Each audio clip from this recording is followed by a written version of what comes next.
ngixoxa nomunye ucolleague engisebenza naye ngithi mina yabo kube kuthiwa ngisebenza ngabe ngikhuthele kakhulu futhi ngabe ngihamba at the speed of light kulento ekuthiwa i-success yoku-achieve ama goals nama dreams akho yabo athi yindaba usho njalo ngithi mina yabona mawusebenza uvele ube comfortable nje uvele ube nale comfort le ye safety ye salary ukuthi uyahola awuthathi ma risks awu risk wena uyanethezeka nje ngoba yiki into ekuphusha ngoba vele uyazi ukuthi wena uzohola yabo ziningabi izinto ebekumela ngabe uyazama ukuthi uyi-execute noma izinto ebekumela ngabe uyazi explore yabo ezingama business opportunities ezinye ezingama investment opportunities kuningi kakhulu yezo namhlanje ngifuna ukuzokuplaka nawe ngokunye engikubonayo mina ukuthi yazi lento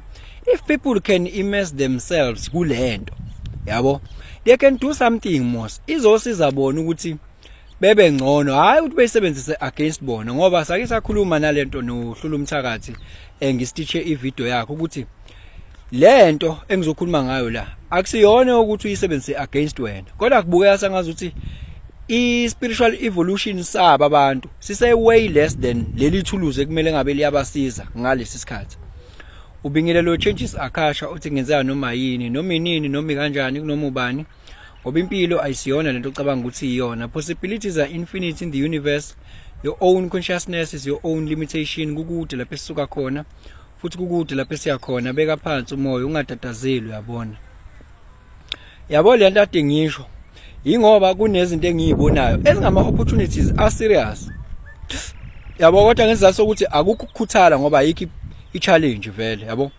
uyazi ukuthi you take it easy mos yabo one step at a time there's no pressure cause vele comfortable yabo that is why ke ngaze ngasho ngasi mina yazi into kuya ngokuthi uyibuka kanjani uma uthatha wena into eyi-challenge uyibona ukuthi i-challenge izokuvimba vele kanti ikhona enye angle obungayibuka ngayo into ukuthi yabo njengoba nje manje sengixoshiwe emsebenzini njengoba manje bese ngiretrenchiwe kanje ngadilizwa njengoba manje bese ngishiywe yilo yabo lezo zinto uyibuka nje wena ongakwazi ukuyishintsha ukuthi zibe ayi-lemonade yabo ilemon uyiphendula ilemonade uyezwa lonto leyo abanye mfethu ukuxoshwa kwabo emsebenzini kuba yi-opportunity for them kuba yi-opportunity nje for them ukuxoshwa kwabo abanye i-opportunity bayithola bona ngokuthi balinyazwe izimoto yabo kodwa manje usebuyele empilweni yakhe nje ayiphilayo normally akubonakala ukuthi wakwalimala kodwa zakhahlela inkahlamba yabo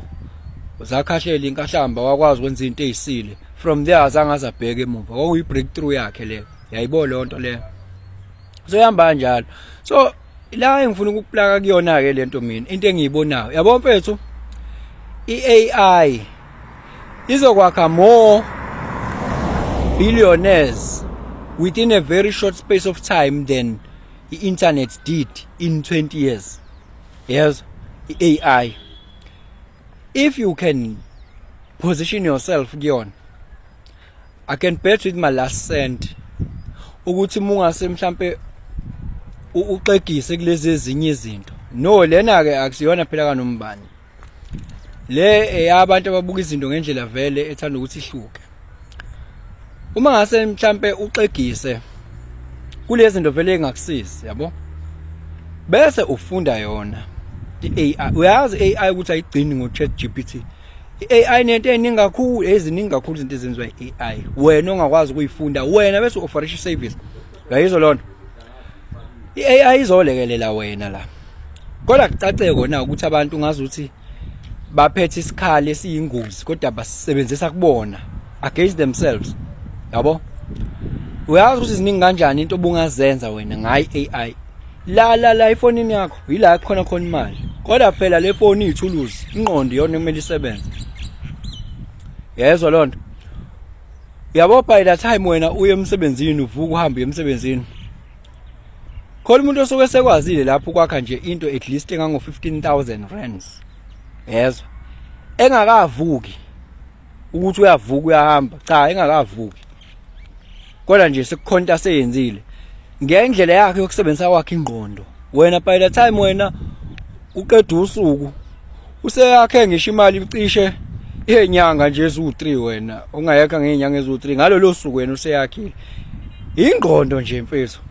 Yes, mina ngiyakuplaka la kwi-AI. Immerse yourself, give yourself some time kuyona and see ukuthi how far can you go, more especially mawumuntu ongasebenzi, ongenawo umsebenzi awenzayo nje ukuthi full time noma ama hours akho a flexible. Yabo ungathathi leso sikhathi usithathe nje uvele nje wenza izinto ezumsangano. Yabo enza izinto mfethu, heyibo zenza izinto. Khona umuntu ozothi yena i-AI izosiphuca amathuba, nani. Uyazi ukuthi kube wena i-level of consciousness yakhe iphakeme ngale ndlela. Ubuzokwazi ukuthi i-AI ayizile ukuzokwenza leyo nto. Izosiza bona abantu lapho. Uyabo? Mina ngumkhulumi mina, yes, ngiyakhuluma mina. Mina ngiyi-chart reader, mina ngiread ama-charts, yes. Mina spiritual angazi ukuthi ngizothi ngiyini, kodwa khona engiyenzayo futhi khona. Khona engiyenzayo. Angifuni ukuthi ngoba spirituality asinako ukuziboxa ukuthi kanjani, asinayo le lento yokuziboxa. Cha, spiritual day I'm doing something. But all in all I'm helping people with ngalezi indlela lezi engiyibalayo. So mina ngeke ngize ngisho ukuthi AI khonto ezongiphuca yona la. Kunalokho mina ngingasebenzisa yona AI. There's a lot I can do around yona ngalezi zinto engiyibalayo. There's a lot. Yes, izongiphuca kuphi? Uma ukuthi wena uzazi ukuthi umfundisi wena uyafundisa wena uthisha. Mawukuthi wena ubona ukuthi sebefaka ama robots azophuca nini imisebenzi. Hawu wena ngithi umfundisi wena ukusho uphiwe wena ikhono netalent lokufundisa ngithi manje pho yini ezokuhlula ukuthi wena online kube khona occupy space lapha online. Yini ezokuhlula ukuthi occupy space online bese AI isebenza as your ally moving forward, automate ukuthi izinto zenzeke automatically, because you cannot scale phela mangabe ukuthi wena uzohlezi uthathu fundisa abantu abawu5 noma 3 ngosuku. AI izokusiza phela wena ukuthi ukwazi ukuscale in lonto le ibe very fast. Angithi unga automate umsebenzi wakho, because ma une business umuntu o business minded, ma usa self employed nje kusho ukuthi wena isikhathi sakho usafaka la, usaqashiwe ke lapho. Kodwa you need to own the system. The system. If you own the system, you can even go to a holiday, you can go wherever, you can sleep the whole day, but still the system is running, is making money for you. It's that simple. I'm plugging you because people, they want to labor very hard. They don't want to own systems that are a system run without you being present. Kuthi njalo angisho yabo kula ama quadrant lawa ka Robert Kiyosaki. Ule quadrant ka I investment ne quadrant ka B business. Le ka B u owner I system lo ka B business. Own a system, the system is moving.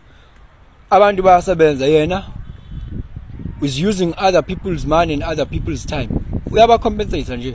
There's no problem. Ayinawo la usebenza khona bakusiza, bakuholela ukwazi ukuthengela izingane zakho ukudla, uyifake ekoleni ukhokhela umalume. Angithi akekho xhaphaza omunye, ngithi uqashiwe uyasebenza uyahola.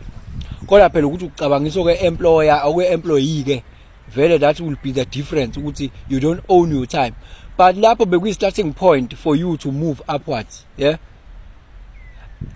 Uqinisile uRobert Kiyosaki ukuthi ukusuka from one quadrant quadrant employed uya ngala kwamanye ama quadrant kwa right, it's a matter of ukushintsha ushintsha kube uwe, your values, your habits, your way of thinking ushintsha kuba uwe.